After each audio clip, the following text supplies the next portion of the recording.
ರಾಜ್ಯ ರೈತ ಸಂಘದ ಸಂಸ್ಥಾಪಕರಾದಂತಹ ಪ್ರೊಫೆಸರ್ ನಂಜುಂಡಸ್ವಾಮಿ ಅವರು ಹಾಗೂ ಪುಟ್ಟಸ್ವಾಮಿ ಅವರಿಗೆ ಗೌರವಪೂರ್ವಕ ನಮನಗಳನ್ನು ಸಲ್ಲಿಸ್ತಾ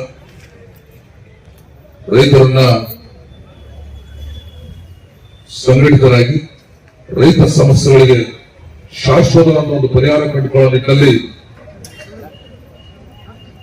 ಗೌರವಾಯುಕ್ತರು ಈ ಒಂದು ಸಂಘ ನಿರ್ಮಾಣ ಮಾಡಿ ಅಲ್ಲಿಂದ ರೈತರಿಗೆ ಮತ್ತಷ್ಟು ಪ್ರೇರಣೆ ರೀತಿಯಲ್ಲಿ ಮತ್ತಷ್ಟು ತಮ್ಮ ಬೇಡಿಕೆಗಳನ್ನು ಪೂರೈಸುವ ನಿಟ್ಟಿನಲ್ಲಿ ಸದಾ ಜಾಗೃತರಾಗಿರ್ತಕ್ಕಂಥ ಒಂದು ಸಂದರ್ಭದಲ್ಲಿ ಪ್ರತಿ ವರ್ಷ ರೈತರ ದಿನಾಚರಣೆ ಮಾಡತಕ್ಕಂಥ ಈ ಸಂದರ್ಭದಲ್ಲಿ ಇವತ್ತಿನ ವೇದಿಕೆ ಕಾರ್ಯಕ್ರಮವಾಗಿ ವೇದಿಕೆಗಳಿರ್ತಕ್ಕಂಥ ಈ ಒಂದು ಕೋಲಾರ ಜಿಲ್ಲೆಯ ಸರ್ವತೋಮುಖ ಅಭಿವೃದ್ಧಿಗೆ ವಿಶೇಷವಾಗಿ ಕೋಲಾರ ನಗರವನ್ನು ಸ್ವಚ್ಛ ಕೋಲಾರ ನಗರ ಮಾಡಬೇಕಂತ ಒಂದು ದಿಟ್ಟ ನಿರ್ಧಾರ ತಗೊಂಡು ಸರ್ಕಾರ, ಆಡಳಿತ, ನಗರಸಭೆ ಜೊತೆಯಾಗಿ ಈ ಒಂದು ನಗರದಲ್ಲಿ ಹೊಂದಿಕೊಂಡಿರ್ತಕ್ಕಂಥ ಎಲ್ಲ ಪ್ರಬುದ್ಧ ಜವಾಬ್ದಾರಿ ನಾಗರಿಕರನ್ನೆಲ್ಲ ಒಗ್ಗೂಡಿಸಿ ಒಂದು ಬೃಹತ್ ಒಂದು ಕನಸಿನ ಕೋಲಾರ ಅಥವಾ ಒಂದು ಅಭಿವೃದ್ಧಿಯ ಕೋಲಾರ ನಿರ್ಮಾಣ ಮಾಡತಕ್ಕಂಥ ಕನಸು ಹೊತ್ತಂತಹ ಗೌರವಾದ ಜಿಲ್ಲಾಧಿಕಾರಿಗಳಿದ್ದಾರೆ.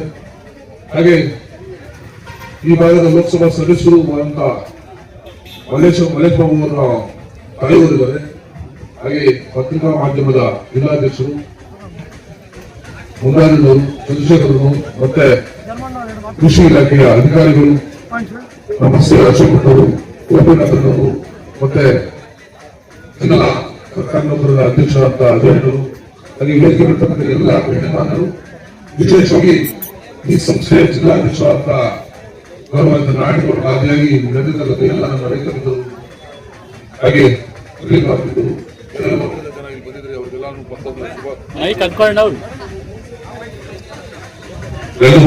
ಶುಭ ಕೋರ್ತಾ ದಿವಸ ಇಲ್ಲಿ ಹೊಸ ವರ್ಷದ ಜೊತೆಗೆ ರೈತ ದಿನಾಚರಣೆ ಜೊತೆಯಲ್ಲಿ ಸಂಕ್ರಾಂತಿ ಹಬ್ಬ ಕೂಡ ಈಗ ಆರಂಭ ಇದೆ.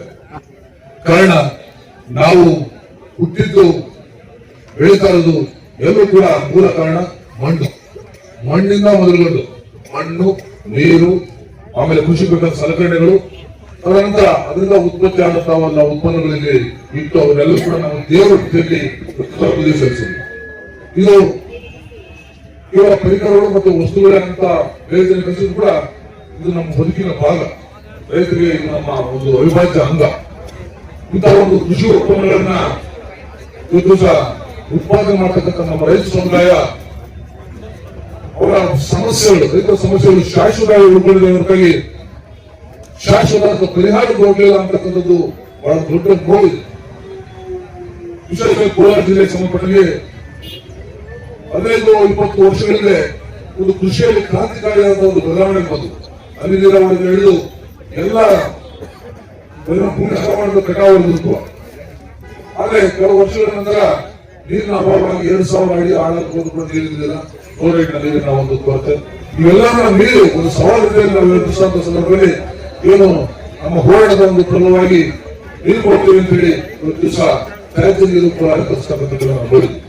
ಅದನ್ನ ಸಂಸ್ಕರಣೆ ಮಾಡಿ 2 ಅವಧಿಯಲ್ಲಿ ಅದನ್ನು ಶುದ್ಧೀಕರಣ ಮಾಡಿ ಕಳಿಸ್ತಾ ಇದ್ದಾರೆ. ಆದ್ರೆ 2 ಹಂತದ ಶುದ್ಧೀಕರಣ ಏನೂ ಅಲ್ಲ. ಅದು ನಮಗೆ ಕಲುಷಿತ ವಾತಾವರಣ ಹೊರತಾಗಿ, ಕಲುಷಿತ ನೀರು ಸಿಗ್ತಾ ಹೊರತಾಗಿ ಶುದ್ಧ ಏನು ಕೃಷಿಗೆ ಉಪಯೋಗ ಆಗ್ತಕ್ಕಂಥ ಒಂದು ನೀರು ಲಭ್ಯ ಆಗ್ತದೆ. ಹಾಗಾಗಿ ನಮ್ಮ ಬೇಡಿಕೆ ಏನಾಗಿತ್ತು, 3 ಹಂತದ ಶುದ್ಧೀಕರಣ ನಡೆಸಿ, ಅದು ಗುಣಮಟ್ಟದ ಶುದ್ಧೀಕರಣ ನಡೆಸಿ ಕೋಲಾರ ಜಿಲ್ಲೆಗೆ ಹಸಿತೆ ಆಗಿದ್ರೆ ಇವತ್ತು ದಿವಸ ಬರೀ ಕೃಷಿಗೆ ಅಂತಲ್ಲ, ಜಾನುವಾರುಗಳು ಮತ್ತೆ ಅದು ನೀರು ಏನು ನಮ್ಮ ಆಳದಲ್ಲಿರ್ತಕ್ಕಂಥ ಬೋರ್ಗಳಿಗೆ ನುಗ್ಗಿ ಅಲ್ಲಿಂದ ನಾವು ಬೋರಿದ ನಾವು ಮೇಲಕ್ಕೆತ್ತಿ ಕುಡಿಯೋ ನೀರು ಕೂಡ ಬಳಸ್ಕೊಳ್ಬೇಕಾಗ್ತದೆ. ಒಟ್ಟಾರೆಯಾಗಿ ನಮಗೆ ನೀರಿನ ಒಂದು ಕಲುಷಿತ ನೀರಿನ ಒಂದು ಸವಾಲು, ಜೊತೆಗೆ ಹವಾಮಾನದ ವೈಪರೀತ್ಯ ಸವಾಲು, ಜೊತೆಗೆ ಭೂಮಿ ಒಂದು ದಿವಸ ನಾವೇ ಸ್ವಯಂಕೃತ ತಪ್ಪುಗಳಿಂದ ಮಾಡಿಕೊಂಡಂತ ದೇಶಗಳ ಸೋದರಗಳಿಂದ ಆದಂತ ಇವೆಲ್ಲದರ ಪರಿಣಾಮ ಒಂದು ದಿವಸ ನಮಗೆ ಅತ್ಯುತ್ತಮವಾದ ಗುಣಮಟ್ಟದ ಹಣ್ಣು ತರಕಾರಿ ಫಸಲು ತೆಗೆದುಕೊಂಡ್ರೆ ಅದರ ಪರಿಣಾಮ ಇವತ್ತು ಮಾರುಕಟ್ಟೆಯಲ್ಲಿ ವ್ಯವಸ್ಥಿತವಾದ ಗುಣಮಟ್ಟದ ಹಣ್ಣು ತರಕಾರಿ ಸೊಪ್ಪೆ ಆಗ್ತಾ ಇಲ್ಲ, ಒಳ್ಳೆ ಬೆಲೆ ಸಿಗ್ತಾ ಇಲ್ಲ. ಇವತ್ತು ದಿವಸ ಕೋಲಾರದ 20 ವರ್ಷದಿಂದ ಏನು ನಮಗೆ ನೀರಿನ ಅಭಾವ ಕಂಡು ಬಂದಿತ್ತು, ಇವತ್ತು ಕಲುಷಿತ ನೀರಿನ ಅಭಾವ ಒಂದು ಕೊರತೆ, ಅದೊಂದು ಸಮಸ್ಯೆ ಉಂಟಾಗ್ತದೆ. ಇವೆಲ್ಲರ ಮೇಲೆ ನಾವು ದಿವಸ ಜಾಗೃತರಾಗಬೇಕು, ಒಂದು ಅತ್ಯುತ್ತಮವಾದ ಬದುಕಲು ಕೊಡಬೇಕಂದ್ರೆ ಹೋರಾಟದಿಂದಲೇ ಸಾಧ್ಯ. ಸನ್ಮಾನ್ಯ ನಾರಾಯಣಗೌಡರು ಅವರ ಗಮನಿಸಿದ್ರಿ ಪತ್ರಿಕೆಗಳಲ್ಲಿ ನೋಡ್ತಾ ಇದ್ದೀವಿ. ದಿನಪತ್ರಿಕೆ ಕಂಡ್ರೆ ಯಾವ ಸುದ್ದಿ ಅಂತ ಗೊತ್ತಿಲ್ಲ. ಒಂದು ಹೋರಾಟ ನಾರಾಯಣಗೌಡರ ಹೋರಾಟ ಸುದ್ದಿ ಕಂಡೇ ಬರ್ತೀವಿ. ಕೇವಲ ನಾರಾಯಣಗೌಡರು ಮತ್ತು ನೇತೃತ್ವವನ್ನು ಮಾತ್ರ ರೈತರಲ್ಲ, ಇಡೀ ಕೋಲಾರ ಜಿಲ್ಲೆಯಲ್ಲಿ ಸರಿಸುಮಾರು 90ಕ್ಕೂ ಹೆಚ್ಚು ರೈತರಿಗೆ ಒಂದು ಹೋರಾಟ, ಒಂದು ಸಮಸ್ಯೆಗಳನ್ನು ಪರಿಹಾರ ಕಂಡುಕೊಳ್ಳಬೇಕಾದ್ರೆ ಎಲ್ಲರೂ ಕೂಡ ಜಾಗೃತರಾಗಬೇಕು, ಒಟ್ಟಾಗಿ ಸಂಘಟಿತರಾಗಿ ಕೆಲಸ ಮಾಡಿದ್ರೆ ಮಾತ್ರ ನಮ್ಮ ಸಮಸ್ಯೆಗಳು ಈಡಾಗ್ತವೆ.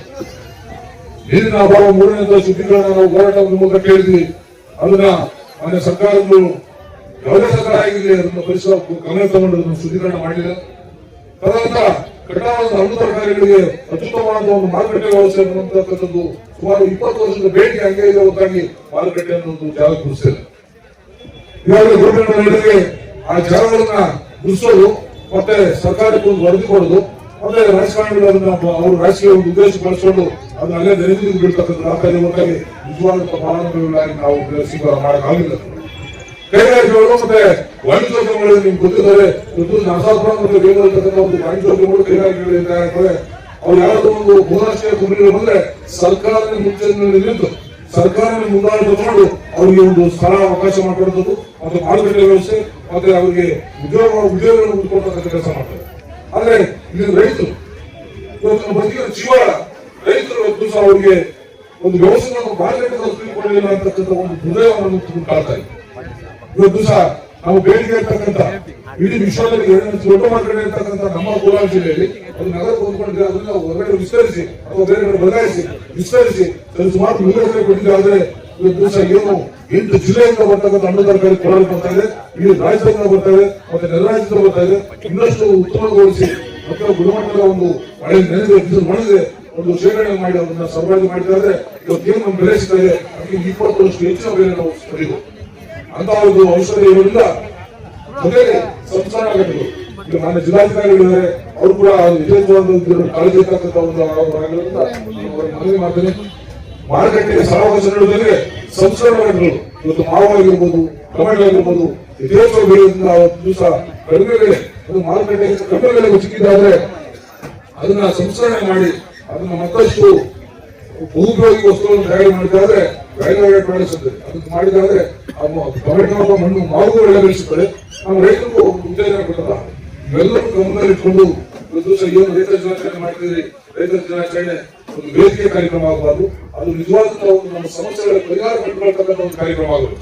ಆ ನಿಟ್ಟಿನಲ್ಲಿ ಇವತ್ತು ದಿವಸ ತಾವು ಏನ್ ಬಂದಿದ್ರೆ ನಿಮ್ಮಗಳ ಒಂದು ಏನು ಹೋರಾಟ ಮುಂದಿನ ದೊಡ್ಡ ಮಟ್ಟದ ಹೋರಾಟ ಆಗಬೇಕು. ಆ ಹೋರಾಟಕ್ಕಾಗಿ ಮತ್ತೆ ರೈತರ ಸಮಸ್ಯೆಗಳಾಗಿ ನಾನು ಮತ್ತೆ ನನ್ನ ವೈಯಕ್ತಿಕ ನಮ್ಮ ಸಂಸ್ಥೆ ಮತ್ತೆ ಏಕಂತ ಎಲ್ಲ ಬೇಟೆಗಾರರು ಕೂಡ ಮಾತಾಡಿ ಅವರನ್ನು ಕೂಡ ನಮ್ಮ ಜೊತೆ ಜೋಡಿಸಿಕೊಂಡು ಒಂದು ಹೋರಾಟದಿಂದ ನಿಮ್ಮ ಜೊತೆಯಲ್ಲಿ ಸಭಾ ಏನು ಒಂದು ಕಾರ್ಯಕ್ರಮಕ್ಕೆ ನಮ್ಮನ್ನ ಕರೆದು ಆಹ್ವಾನಿಸಿ ಮತ್ತೆ ನಮ್ಮ ಒಂದು ಮಾತಾಡಲಿಕ್ಕೆ ಭಾವನೆಗೆ ಮಾತಾಡಲಿಕ್ಕೆ ಅವಕಾಶ ಮಾಡಿಕೊಟ್ಟಂತ ರೈತ ಸಂಘದ ಎಲ್ಲ ಪ್ರಮುಖರು ಮತ್ತೊಮ್ಮೆ ಬೆಳವಣಿಗೆ ಎಲ್ಲರಿಗೂ ಶುಭವಾಗಲಿ.